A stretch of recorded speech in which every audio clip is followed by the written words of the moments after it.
नमस्ते। आज हम footprints without feet supplementary reader in English for class 10th के चैप्टर 3 द मिडनाइट विजिटर की रीडिंग स्टार्ट करेंगे। Ozibel, a secret agent, is expecting to get a very important report. Another secret agent, Max, threatens him with a pistol, demanding the report. Does Ozibel outwit him? Ozibel एक secret agent एक बहुत जरूरी report मिलने की उम्मीद कर रहा है। मैक्स नाम का एक और सीक्रेट एजेंट उसे पिस्तौल दिखाकर धमकाता है और रिपोर्ट की मांग करता है। क्या ऑजिबल अपनी समझदारी से उसे मात दे पाता है? Ozibel did not fit any description of a secret agent Fowler had ever read. Following him down the musty corridor of the gloomy French hotel where Ozibel had a room, Fowler felt let down. It was a small room on the sixth and top floor and scarcely a setting for a romantic adventure. ऑजिबल किसी भी ऐसे secret agent जैसा नहीं था जिसके बारे में Fowler ने कभी पढ़ा हो। उस उदास फ्रेंच होटल के सीलन भरे कॉरिडोर में ऑजिबल के पीछे चलते हुए फाउलर को निराशा हुई। यह छठी और सबसे ऊपरी मंजिल पर एक छोटा सा कमरा था और किसी रोमांटिक एडवेंचर के लिए बिल्कुल भी सही जगह नहीं थी। ऑजिबल was for one thing, fat, very fat, and then there was his accent. Though he spoke French and German passably, he had never altogether lost the American accent he had brought to Paris from Boston 20 years ago. एक तो ऑजिबल मोटा था, बहुत मोटा, और फिर उसके बोलने का लहजा भी अलग था। हालांकि वह ठीक ठाक फ्रेंच और जर्मन बोल लेता था, लेकिन उसका अमेरिकन लहजा कभी पूरी तरह नहीं गया जो वह 20 साल पहले बॉस्टन से पेरिस लाया था। You are disappointed, Ozibel said wheezily over his shoulder. You were told that I was a secret agent, a spy, dealing in espionage and danger. तुम निराश हो, ऑजिबल ने कंधे के ऊपर से हाफते हुए कहा। तुम्हें बताया गया था कि मैं एक सीक्रेट एजेंट हूँ, एक जासूस हूँ जो जासूसी और खतरों से भरा काम करता है। You wished to me because you are a writer, young and romantic. You envisioned mysterious figures in the night, the crack of pistols, drugs in the wine. तुम मुझसे मिलना चाहते थे क्योंकि तुम एक लेखक हो, युवा और रोमांटिक। तुमने रात में रहस्यमयी लोगों, पिस्तौल की आवाज और शराब में ड्रग्स जैसी चीजों की कल्पना की होगी। Instead, you have spent a dull evening in a French music hall with a sloopy fat man who, instead of having messages slipped into his hand by dark-eyed beauties, gets only a prosaic telephone call making an appointment in his room. इसके बजाय तुमने एक French music hall में एक बेढंगे मोटे आदमी के साथ एक उबाऊ शाम बिताई। एक ऐसा आदमी जिसे काली आंखों वाली खूबसूरत औरतें चुपके से कोई मैसेज नहीं देती, बल्कि उसे बस एक साधारण सा फोन कॉल आता है जिसमें उसके कमरे में मिलने का समय तय किया जाता है। You have been bored. The fat man chuckled to himself as he unlocked the door of his room and stood aside to let his frustrated guest enter. तुम बोर हो गए हो, मोटे आदमी ने अपने कमरे का दरवाजा खोलते हुए मन ही मन हंसी की ओर अपने निराश मेहमान को अंदर आने देने के लिए एक तरफ हट गया। You are disillusioned, Ozibel told him, but take cheer, my young friend. Presently you will see a paper, a quite important paper, for which several men and women have risked their lives come to me. तुम्हें निराशा हुई है, ऑजिबल ने उससे कहा, लेकिन हिम्मत रखो मेरे युवा दोस्त। अभी तुम देखोगे कि एक कागज, एक बहुत जरूरी कागज जिसके लिए कई लोगों ने अपनी जान जोखिम में डाली है, मेरे पास आएगा। Some day soon that paper may well affect the course of history. In that thought is drama, is there not? हो सकता है कि जल्दी वह कागज इतिहास की दिशा बदल दे। इस सोच में ही कितना रोमांच है ना? As he spoke, Ozebel closed the door behind him. Then he switched on the light. यह कहते हुए ऑजेबेल ने अपने पीछे दरवाजा बंद कर दिया, फिर उसने बत्ती जलाई. And as the light came on, Fowler had his first authentic thrill of the day. For halfway across the room, a small automatic pistol in his hand, stood a man. और जैसे ही बत्ती जली, फाउलर को दिन का पहला असली रोमांच महसूस हुआ, क्योंकि कमरे के बीचों बीच हाथ में एक छोटी ऑटोमेटिक पिस्तौल लिए एक आदमी खड़ा था. ऑजेबेल ब्लिंक्ड अ फ्यू टाइम्स. ऑजेबेल ने कुछ बार आंखें झपकाई.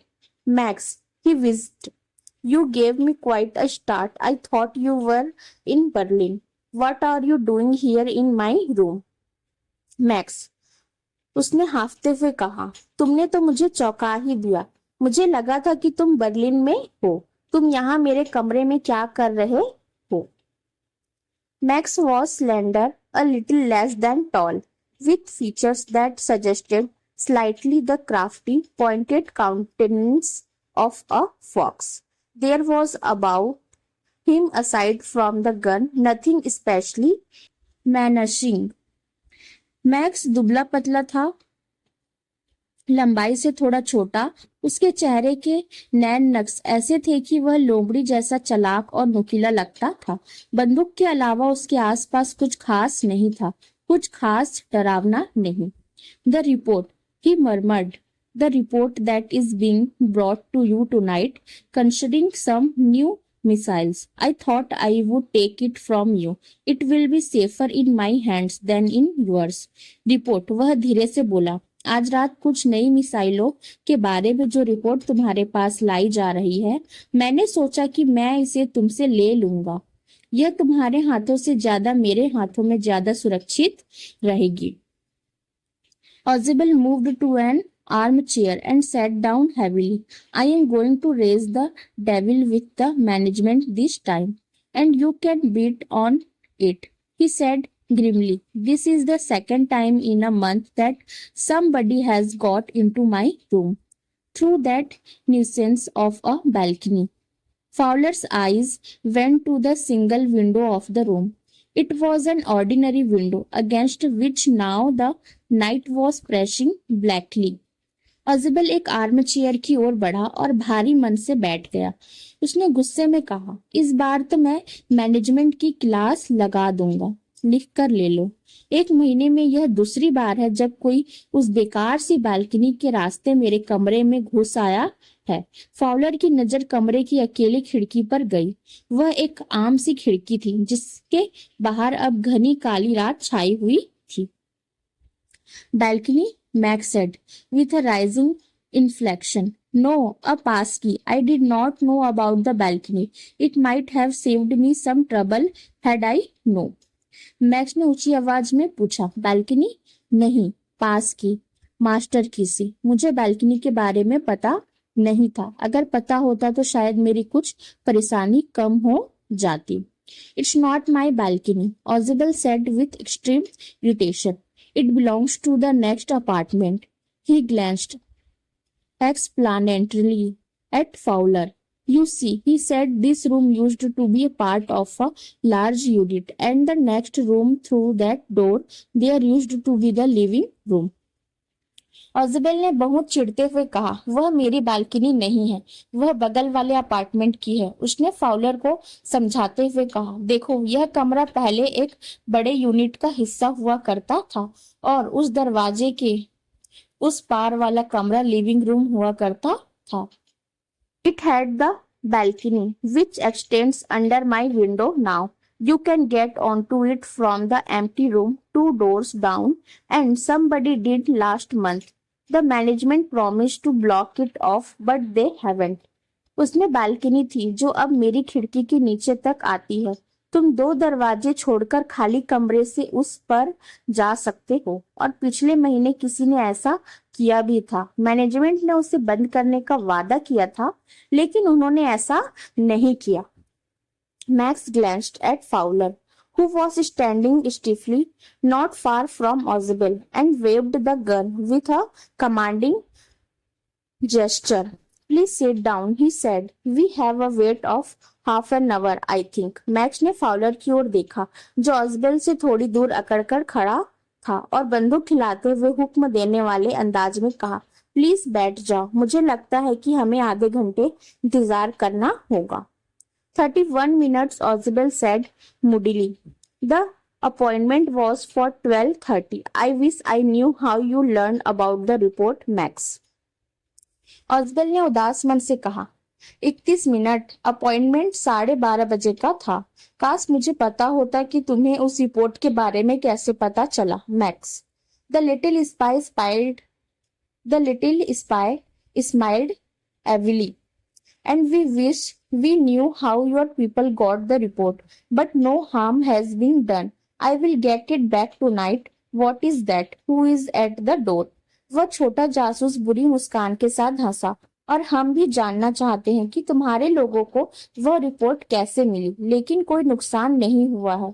मैं उसे आज रात वापस ले लूंगा. वह क्या है? दरवाजे पर कौन है?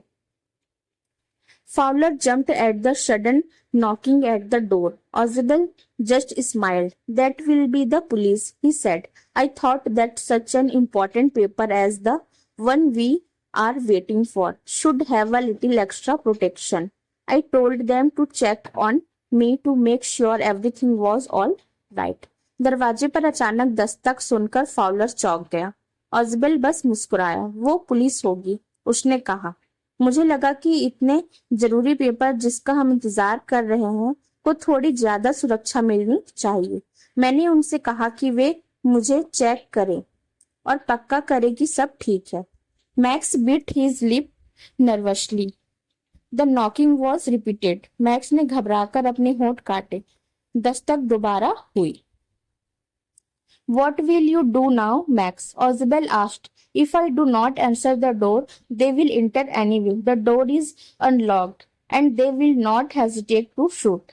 अब तुम क्या करोगे, मैक्स? ऑजबेल ने पूछा. अगर मैं दरवाजा नहीं खोलूंगा तो वे वैसे भी अंदर आ जाएंगे. दरवाजा खुला है और वे गोली चलाने में हिचकिचाएंगे नहीं. Max face was black with anger as he backed swiftly towards the window. He swung a leg over the sill. Send them away, he warned. I will wait on the balcony. Send them away or I will shoot and take my chances. Max का चेहरा गुस्से से काला पड़ गया था और वह तेजी से खिड़की की तरफ पीछे हटा. उसने एक पैर खिड़की की चौखट पर रख दिया. उन्हें भेज दो, उसने चेतावनी दी. मैं बालकनी में इंतजार करूंगा. उन्हें भेज दो, वरना मैं गोली चलाकर अपनी किस्मत आजमाऊंगा.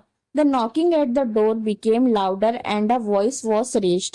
Mr. Oswald, Mr. Oswald. दरवाजे पर दस्तक तेज हो गई और एक आवाज उठी. Mr. Oswald, Mr. Oswald.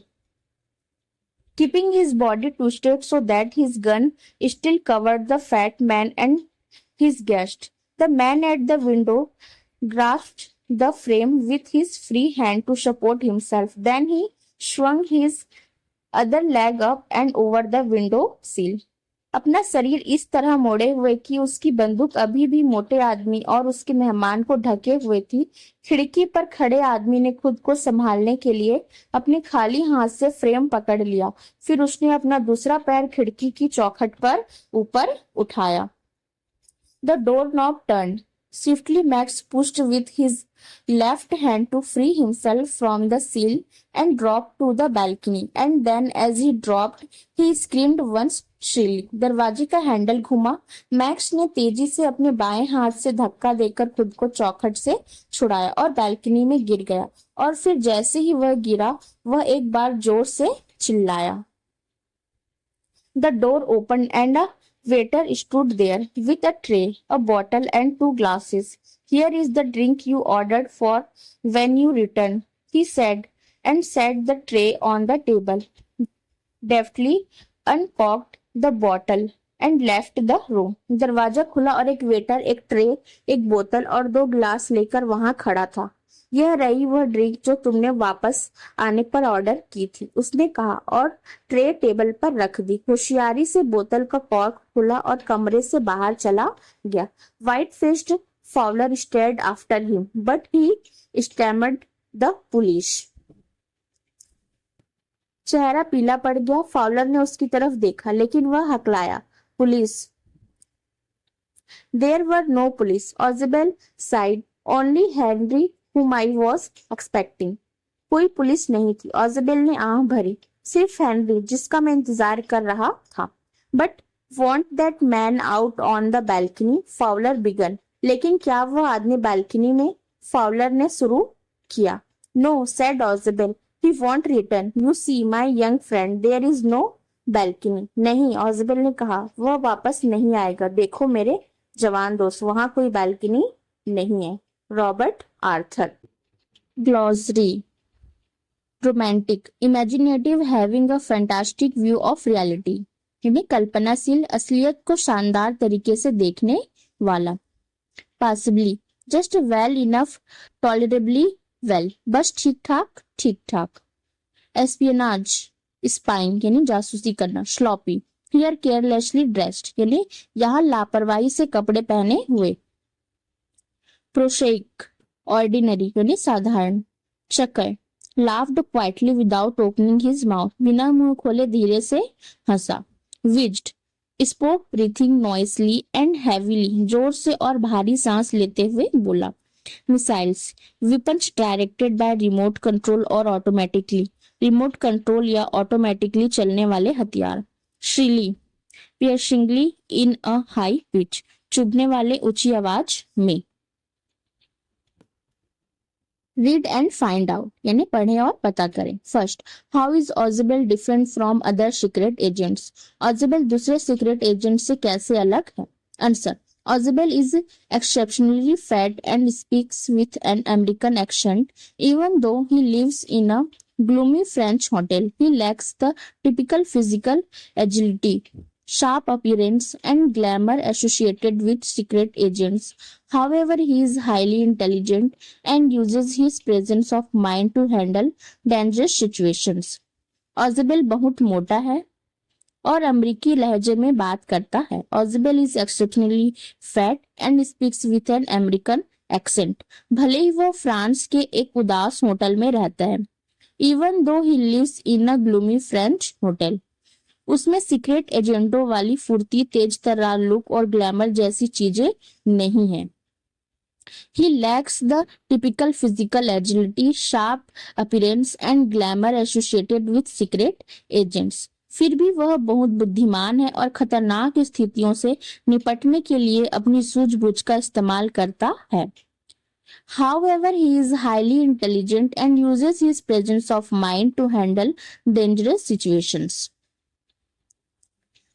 Second, who is Fowler and what is his first authentic thrill of the day? Fowler कौन है और दिन का उसका पहला असली रोमांच क्या है। Answer, Fowler is a young romantic writer who wants to experience the exciting life of a secret agent. His first authentic thrill comes when he enters Oswald's dark hotel room. The light is switched on and he discovers Max, an armed intruder pointing a pistol at them. This is the first time Fowler experiences a genuinely dangerous and thrilling situation. Fowler एक युवा romantic लेखक है जो एक secret agent की रोमांचक जिंदगी का अनुभव करना चाहता है। Fowler is a young romantic writer who wants to experience the exciting life of a secret agent. उसे असली रोमांच तब महसूस होता है जब वह ऑजिबेल के अंधेरे होटल के कमरे में घुसता है। His first authentic thrill comes when he enters Oswald's dark hotel room. बत्ती जलती है और उसे मैक्स नाम का एक हथियारबंद घुसपैठिया दिखता है जो उन पर पिस्तौल ताने हुए है। The light is switched on and he discovers Max, an armed intruder pointing a pistol at them. यह पहली बार होता है जब फाउलर सचमुच किसी खतरनाक और रोमांचक स्थिति का अनुभव करता है। This is the first time Fowler experiences a genuinely dangerous and thrilling situation. Read and find out. First, how has Max got in? Max अंदर कैसे आया। Answer, max entered the room using a pass key, master की to open the door. Max ने पास की master की का इस्तेमाल करके दरवाजा खोला और कमरे में दाखिल हुआ। सेकेंड, हाउ डज ऑजबेल से ही गॉट इन? ऑजबेल का कहना है कि वह अंदर कैसे आया। Answer, Ausable claims Max entered through a non-existent balcony extending beneath the window from the adjacent apartment. ऑजबेल का दावा है कि मैक्स बगल वाले अपार्टमेंट से खिड़की के नीचे बनी एक ऐसी बालकनी से अंदर आया जो असल में है ही नहीं। Think about it. First, Oswald did not fit any description of a secret agent Fowler had ever read. What do secret agents in books and films look like, in your opinion? Discuss in groups or in class some stories or movies featuring spies, detectives, and secret agents, and compare their appearance with that of Oswald in this story. You may mention characters from fiction in languages other than English. In English fiction, you may have come across Sherlock Holmes, Hercule Poirot, or Miss Marple. Have you watched any movies featuring James Bond? Fowler ने कभी भी secret agent के बारे में जो भी पढ़ा था, ऑजबेल उसमें फिट नहीं बैठता था। आपकी राय में किताबों और फिल्मों में सीक्रेट एजेंट कैसे दिखते हैं? ग्रुप में या क्लास में जासूसों, डिटेक्टिव और सीक्रेट एजेंट वाली कुछ कहानियों या फिल्मों पर चर्चा करें और इस कहानी में ऑजबेल की लुक से उनकी तुलना करें। आप इंग्लिश के अलावा दूसरी भाषाओं के फिक्शन कैरेक्टर्स का भी जिक्र कर सकते हैं। इंग्लिश फिक्शन में आप शायद शर्लक होम्स, हरक्यूल पोयरोट या मिस मार्पल से मिले होंगे। क्या आपने जेम्स बॉन्ड वाली कोई फिल्म देखी है? Answer, typical spies and detectives in books and films are often shown as tall, fit, stylish, and athletic, wearing smart suits or trench coats and using advanced gadgets. Examples include James Bond and Sherlock Holmes. Oswald is completely different. He is very fat, has an accent, and looks ordinary, with none of the glamour or physical fitness usually associated with secret agents. However, he defeats Max through his intelligence and presence of mind. किताबों और फिल्मों में जासूसों और detectives को अक्सर लंबा, fit, stylish और athletic दिखाया जाता है। Typical spies and detectives in books and films are often shown as tall, fit, stylish, and athletic, जो स्मार्ट सूट या ट्रेंच कोट पहनते हैं। Wearing स्मार्ट सूट्स और ट्रेंच कोट्स और एडवांस गैजेट का इस्तेमाल करते हैं and using advanced gadgets. James Bond और शर्लक होम्स इसके उदाहरण हैं। Examples include James Bond and Sherlock Holmes. Ausable इनसे बिल्कुल अलग है। Ausable is completely different. वह बहुत मोटा है। He is very fat. उसके बोलने का अंदाज अलग है और वह आम सा दिखता है। Has an accent and looks ordinary. उसमें सीक्रेट एजेंट वाली कोई चमक धमक या फिजिकल फिटनेस नहीं है। With none of the glamour और physical fitness usually associated with secret agents. फिर भी वह अपनी बुद्धिमानी और सूझबूझ से मैक्स को हरा देता है। However, he defeats Max through his intelligence and presence of mind. Second, how does Oswald manage to make Max believe that there is a balcony attached to his room? Look back at his detailed description of it. What makes it a convincing story? Ausable Max को कैसे यकीन दिलाता है कि उसके कमरे से जुड़ी एक बालकनी है? उसके डिटेल्ड डिस्क्रिप्शन को फिर से देखो। यह कहानी इतनी भरोसेमंद क्यों है? Answer, Ausable casually tells Max that it is the second time that month that someone has entered his room through the balcony. He explains that the balcony belongs to the next apartment, which was once part of a larger unit. These specific details make the story sound realistic. His calm and natural manner also makes Max believe him. ऑजबेल आराम से max को बताता है कि उस महीने में यह दूसरी बार है जब कोई बालकनी के जरिए उसके कमरे में आया है। Oswald casually tells Max that it is the second time that month that someone has entered his room through the balcony. वह बताता है कि बालकनी बगल वाले अपार्टमेंट की है जो कभी एक बड़े यूनिट का हिस्सा हुआ करता था. He explains that the balcony belongs to the next apartment which was once part of a larger unit. ये खास बातें कहानी को असली जैसा बनाती है. This specific details makes the story sound realistic. उसके शांत और सहज अंदाज की वजह से मैक्स भी उसकी बात मान लेता है. His calm and natural manner also makes Max believe him. Third, looking back at the story, when do you think Ozebel thought up his plan for getting rid of Max? Do you think he had worked out his plan in detail right from the beginning, or did he make up a plan taking advantage of events as they happened? कहानी को फिर से देखो, तुम्हें क्या लगता है कि ऑजिबेल ने मैक्स से छुटकारा पाने का प्लान कब सोचा होगा? क्या तुम्हें लगता है कि उसने शुरू से ही अपने प्लान पर डिटेल में काम किया था, या उसने घटनाओं का फायदा उठाकर कोई प्लान बनाया था? Answer: Ozebel improvised the plan as events unfolded rather than having it completely prepared beforehand. When he discovers Max in his room, he invents the story about the balcony. Later, when there is a knock at the door, he quickly claims that the police have arrived. Max becomes frightened and tries to escape through the window, falling to his death. Thus, Ozebel's presence of mind and ability to take advantage of the situation saved him. ऑजबेल ने पहले से कोई पूरी योजना तैयार करने के बजाय हालात के हिसाब से तुरंत योजना बनाई. Ozebel improvised the plan as events unfolded rather than having it completely prepared beforehand. जब उसे अपने कमरे में मैक्स मिला तो उसने बालकनी के बारे में एक कहानी गढ़ ली. When he discovers Max in his room, he invents the story about the balcony. बाद में जब दरवाजे पर दस्तक हुई तो उसने तुरंत कहा कि पुलिस आ गई है. Later, when there is a knock at the door, he quickly claims that the police have arrived. Max डर गया और खिड़की से भागने की कोशिश में नीचे गिरकर मर गया. Max becomes frightened and tries to escape through the window, falling to his death. इस तरह ऑजबेल की सूझबूझ और हालत का फायदा उठाने की काबिलियत ने उसे बचा लिया. Thus, Ozebel's presence of mind and ability to take advantage of the situation saved him.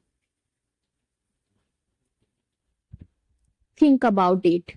First, in this story, Ozebel shows great presence of mind or the ability to think quickly and act calmly and wisely in a situation of danger and surprise. Give examples from your own experience or narrate a story which shows someone's presence of mind. इस कहानी में ऑजबेल ने presence of mind यानी कि मुश्किल और अचानक आई स्थिति में तेजी से सोचने और शांति व समझदारी से काम करने की क्षमता का बेहतरीन उदाहरण दिया है. अपने अनुभव से उदाहरण दे या कोई ऐसी कहानी सुनाए जिसमें किसी ने प्रेजेंस ऑफ माइंड दिखाया हो. Answer: a neighbour once noticed thick smoke coming from a locked apartment. Instead of panicking, she immediately raised the fire alarm, called the fire service, and alerted the other residents. Her quick and calm action helped everyone move to safely. Before the situation became more dangerous, this is a good example of presence of mind. एक बार एक पड़ोसी ने देखा कि एक बंद apartment से घना धुआं निकल रहा है. A neighbor once noticed thick smoke coming from a locked apartment. घबराने के बजाय उसने तुरंत फायर अलार्म बजाया, फायर सर्विस को फोन किया और दूसरे निवासियों को सतर्क किया. Instead of panicking, she immediately raised the fire alarm, called the fire service, and alerted the other residents. उसकी त्वरित और शांत कार्रवाई ने स्थिति के और अधिक खतरनाक होने से पहले सभी को सुरक्षित स्थान पर जाने में मदद. Her quick and calm action helped everyone move to safety before the situation became more dangerous. यह सूझबूझ का एक अच्छा उदाहरण है. This is a good example of presence of mind. Second, discuss what you would do in the situation described below. Remember that presence of mind comes out of a state of mental preparedness. If you have thought about possible problems or dangers and about how to act in such situations, you have a better chance of dealing with such situations if they do arise. नीचे बताई गई स्थितियों में आप क्या करेंगे, इस पर चर्चा करें। याद रखिए कि प्रेजेंस ऑफ माइंड मानसिक तैयारी से आता है। अगर आपने संभावित समस्याओं या खतरों के बारे में सोचा है और यह भी सोचा है कि ऐसी स्थितियों में कैसे काम करना है, तो ऐसी स्थिति आने पर आप उनसे बेहतर ढंग से निपट पाएंगे। First, a small fire starts in your kitchen. आपकी रसोई में थोड़ी आग लग जाती है। Answer, I would immediately alert the adults, move away from the fire and call the fire service if necessary. I would never throw water on an electrical or grease fire. मैं तुरंत बड़ों को संचेत करूंगा, आगे से दूर हट जाऊंगा और जरूरत पड़ने पर फायर सर्विस को बुलाऊंगा। मैं बिजली या ग्रीस से लगी आग पर कभी भी पानी नहीं डालूंगा। Second, a child starts to choke on a piece of food. खाना खाते समय किसी बच्चे का दम घुटने लगता है। Answer, I would stay calm, call an adult and seek emergency medical help immediately. I would make sure that someone trained in first aid attends to the child. मैं शांत रहूंगा, किसी बड़े को बुलाऊंगा और तुरंत इमरजेंसी मेडिकल मदद लूंगा। मैं यह पक्का करूंगा कि बच्चे को फर्स्ट एड प्राथमिक चिकित्सा की ट्रेनिंग वाला कोई व्यक्ति देखे। Third, an electrical appliance start to hiss and gives out sparks. बिजली का कोई उपकरण आवाज करने लगता है और उससे चिंगारियां निकलने लगती है। I would not touch the appliance. I would keep everyone away and ask an adult to switch off the electricity safely. मैं उस उपकरण को नहीं छूऊंगा, मैं सभी को उससे दूर रखूंगा और किसी बड़े व्यक्ति से सुरक्षित तरीके से बिजली बंद करने के लिए कहूंगा। Fourth, a bicycle knocks down a pedestrian. एक साइकिल किसी पैदल चलने वाले को टक्कर मारकर गिरा देती है। I would stay calm, keep the injured person safe and call an adult or medical help if required. मैं शांत रहूंगा, घायल व्यक्ति को सुरक्षित रखूंगा और जरूरत पड़ने पर किसी बड़े या मेडिकल मदद के लिए कॉल करूंगा। Fifth, it rains continuously for more than 24 hours. 24 घंटे से ज्यादा समय तक लगातार बारिश होती है। I would stay indoors, avoid flooded areas, follow official weather warnings and keep essential supplies ready. मैं घर के अंदर रहूंगा, बाढ़ वाले इलाकों से दूर रहूंगा, मौसम की आधिकारिक चेतावनियों का पालन करूंगा और जरूरी सामान तैयार रखूंगा। 6. A member of your family does not return home at the usual or expected time. आपके परिवार का कोई सदस्य सामान्य या उम्मीद के समय पर घर नहीं लौटता। I would immediately inform a trusted adult, try contacting the person and check with close relatives or friends. If there were serious concerns about their safety, the adult could contact the appropriate authorities. मैं तुरंत किसी भरोसेमंद बड़े व्यक्ति को बताऊंगा, उस व्यक्ति से संपर्क करने की कोशिश करूंगा और करीबी रिश्तेदारों या दोस्तों से पता करूंगा। अगर उनकी सुरक्षा को लेकर गंभीर चिंता हुई तो वह बड़ा व्यक्ति संबंधित अधिकारियों से संपर्क कर सकता है। Okay, you may suggest other such situations. आप ऐसी ही दूसरी स्थितियों के बारे में भी बता सकते हैं। सजेस्टिंग रीडिंग, पढ़ने के लिए सुझाव। After 20 years by O Henry. Second, the stolen bacillus by H.G. Wells. Third, The Face on the Wall by E.V. Lucas. Haiku. An old pond, a frog jumps in, the sound of water. यानी एक पुराना तालाब, एक मेढक उसमें कूदा, पानी की आवाज। मासुओ बासो. Right at my feet, and when did you get here, snail? ठीक मेरे पैरों के पास और तुम यहाँ कब आए, घोंघे। इज़ा. The above two poems are examples of haiku. Haiku is a poetic form and a type of poetry from the Japanese culture. Haiku combines form, content, and language in a meaningful yet compact form. The most common form of haiku is 3 short lines. The themes include nature, feelings, और experiences. ऊपर दी गई दोनों कविताएं haiku के उदाहरण हैं। Haiku जापानी संस्कृति की एक काव्य शैली या कविता का एक प्रकार है। हाइकू में रूप, विषय वस्तु और भाषा का मेल का अर्थपूर्ण लेकिन संक्षिप्त रूप में होता है। हाइकू का सबसे आम रूप 3 छोटी पंक्तियों वाला होता है। इसके विषयों में प्रकृति, भावनाएं या अनुभव शामिल होते हैं। ओके।